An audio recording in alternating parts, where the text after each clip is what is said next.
ಕರ್ನಾಟಕ ರಾಜ್ಯದ ಸುಮಾರು 29 ಜಿಲ್ಲೆಯಲ್ಲಿ ಅರ್ಜಿ ಕರೆದಿದ್ದಾರೆ.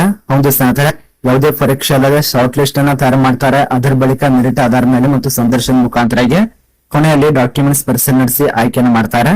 ಸುಮಾರು 29 ಜಿಲ್ಲೆಗಳಲ್ಲಿ ಅರ್ಜಿ ಕರೆದಿದ್ದಾರೆ. ಇದರಲ್ಲಿ ಯಾವುದು ಜಿಲ್ಲೆ ಬೇಕು ಆ ಒಂದು ಜಿಲ್ಲೆಯನ್ನು ಆಯ್ಕೆ ಮಾಡ್ಕೊಳ್ಳಿ.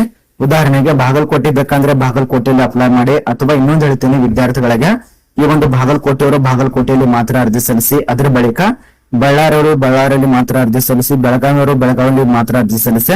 ಈಗ ಹಾವೇರಿ ಜಿಲ್ಲೆಯವರು ಹಾವೇರಿ ಜಿಲ್ಲೆಯಲ್ಲಿ ಮಾತ್ರ ಅರ್ಜಿ ಸಲ್ಲಿಸಿ. ಯಾಕಂದ್ರೆ ನಿಮ್ಗೆ ಬರೋದು ಹೋಗೋದು ತುಂಬಾ ಈಜಿ ಆಗತ್ತೆ. ಈಗ ಬೆಳಗಾವದವರು ಈ ಒಂದು ವಿಜಯಪುರದಲ್ಲಿ ಅರ್ಜಿ ಸಲ್ಲಿಸಿದ್ರೆ ಆಗೋದಿಲ್ಲ. ಬೀದರ್ದವರು ಬೆಳಗಾವದಲ್ಲಿ ಅರ್ಜಿ ಸಲ್ಲಿಸಿದ್ರೆ ತುಂಬಾ ಕಷ್ಟ ಆಗತ್ತೆ ಹೋಗೋದು ಬರೋದು.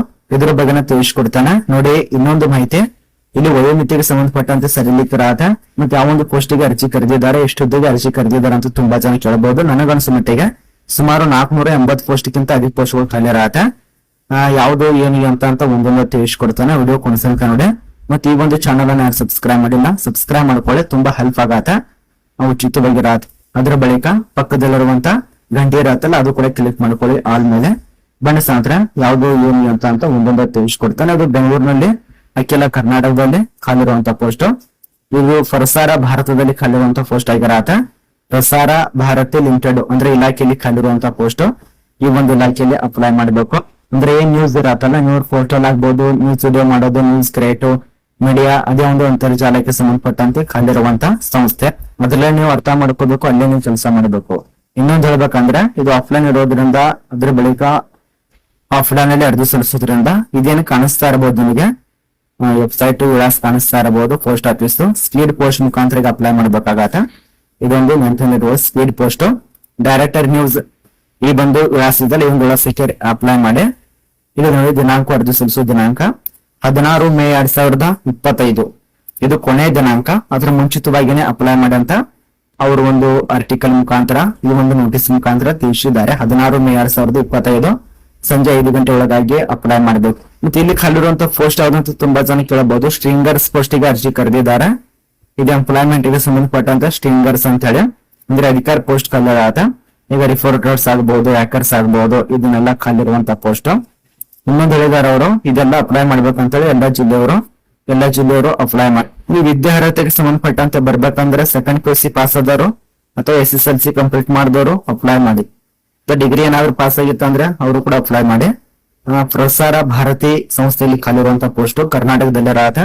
ಸ್ಟ್ರಿಂಗರ್ಸ್ ಪೋಸ್ಟ್ ಗೆ ಅರ್ಜಿ ಕರೆದಿದ್ದಾರೆ. ಇದು ಅರ್ಥ ಆಗಿದೆ ಅಂತ ಅನ್ಕೋತೀನಿ. ಆಯ್ಕೆದ ಅಭ್ಯರ್ಥಿಗೆ ಪ್ರತಿ ತಿಂಗಳು ಸ್ಯಾಲರಿ, ವರ್ಷಕ್ಕೆ ಸ್ಯಾಲರಿ ಆಗಿರತ್ತೆ. ಪ್ರತಿ ತಿಂಗಳು ಕೊಡೋದಿಲ್ಲ ಅವರು.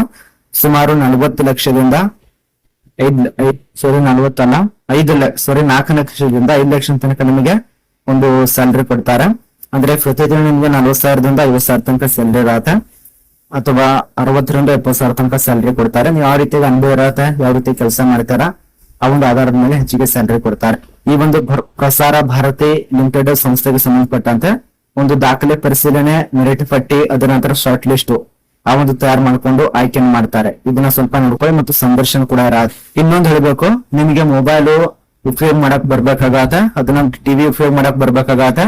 ಹೆಚ್ಚುರಿಯಲ್ಲಿ ಕ್ಯಾಮ್ರಾ ಯಾವ ರೀತಿ ನೋಡ್ಕೋಬೇಕು, ಕ್ಯಾಮ್ರಾಕ್ಕೆ ಸಂಬಂಧಪಟ್ಟಂತೆ ಅನ್ಬೋಬೇಕಾಗತ್ತೆ. ಅದ ನಂತರ ನ್ಯೂಸ್ ಹೇಳಕ್ ಬರ್ಬೇಕು, ಆರ್ಟಿಕಲ್ ಬರೋದಕ್ ಬರ್ಬೇಕು, ಬರೆಯೋ ಸ್ಕಿಲ್ ಗೊತ್ತಿರ್ಬೇಕು. ಅದ ನಂತರ ಯಾವ ರೀತಿ ಕ್ಯಾಮ್ರಾ ಹಿಡಿಬೇಕು, ಯಾವ ರೀತಿ ಫೋಟೋ ತೆಗಿಬೇಕು, ಯಾವ ರೀತಿ ವಿಡಿಯೋ ಮಾಡಬೇಕು, ಅದ್ರ ಬಗ್ಗೆ ಗೊತ್ತಿರ್ಬೇಕು. ಅದ ನಂತರ ಯಾವ ರೀತಿ ಆಪರೇಟರ್ ಮಾಡೋದು, ಅಂದ್ರೆ ಕಂಪ್ಯೂಟರ್ ಆಪರೇಟರ್, ಕಂಪ್ಯೂಟರ್ ಸ್ವಲ್ಪ ನಿಮಗೆ ಅನುಭವ ಬೇಕಾಗತ್ತೆ.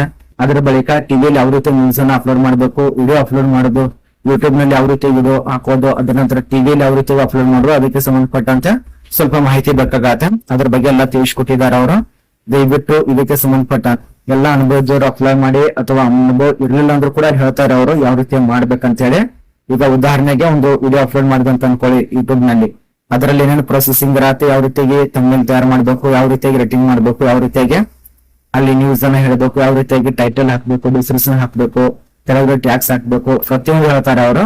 ಅದನ್ನ ನೋಡಿ ನೀವು ಡೈರೆಕ್ಟ್ ಆಗಿ ಕ್ರಿಯೇಟ್ ಆಗಿ ಇದು ಮಾಡ್ತಾರೆ. ಪ್ರತಿ ವರ್ಷಕ್ಕೆ ನಿಮ್ಗೆ 4 ಲಕ್ಷದಿಂದ 5 ಲಕ್ಷ ತನಕ ನಿಮ್ಗೆ ಸ್ಯಾಲರಿ ಕೊಡ್ತಾರೆ. ಅಪ್ಲಿಕೇಶನ್ ಫಾರ್ಮ್ ನೋಡಿ, ಈಗ ಅಪ್ಲಿಕೇಶನ್ ಫಾರ್ಮ್ ಆಗಿರತ್ತೆ. ಸ್ಟಿಂಗರ್ ಪೋಸ್ಟ್ ಗಳಿಗೆ ಸಂಬಂಧಪಟ್ಟಂತೆ ದೂರದರ್ಶನ ಸಂಪರ್ಕ ಇಲಾಖೆಯಲ್ಲಿ ಯಾರಿಗೆ ಕಳಿಸ್ಬೇಕಂತ ಅವರೇ ಕೊಟ್ಟಿದ್ದಾರೆ. ಅದನ್ನ ನೋಡ್ಕೊಳ್ಳಿ. ಅದ ನಂತರ ಇದು ಫಾರ್ಮ್ ಆಗಿರತ್ತೆ. ಫಾರ್ಮ್ ದಲ್ಲಿ ಏನೇನು ಕೊಟ್ಟಿರ್ತಾರೆ ನಿಮ್ಗೆ ಗೊತ್ತಿರತ್ತೆ ವಿಷಯ ಎಲ್ಲ. ಆ ಒಂದು ಪೋಸ್ಟ್ ಹೆಸರು ಇರತ್ತೆ, ಅದನ್ನ ನೋಡ್ಕೊಳ್ಳಿ. ಅದಕ್ಕೆ ಸಂಬಂಧಪಟ್ಟಂತ ಎಜುಕೇಶನ್ ಬಗ್ಗೆ ಹಾಕೊಳ್ಳಿ. SSLC ಆಗ್ಬಹುದು, ITI, ಡಿಪ್ಲೊಮಾ ಇದನ್ನೆಲ್ಲ ತಿಳಿಸ್ಕೊಟ್ಟಿದ್ದಾರೆ. ಅಪ್ಲೈ ಮಾಡಿ. ಇದು ನಮ್ಗೆ ಏನೂ ಗೊತ್ತಾಗಲಿಲ್ಲ ಅಂದ್ರೆ ಕಮೆಂಟ್ ನ ತಿಳಿಸಿ, ನೀವು ಶುರು ಸಂಪೂರ್ಣ ತಿಳಿಸ್ಕೊಡ್ತೇನೆ, ಅಥವಾ ನಮ್ಮೊಂದು ಇಷ್ಟದಲ್ಲಿ ಮೆಸೇಜ್ ಮಾಡಿ.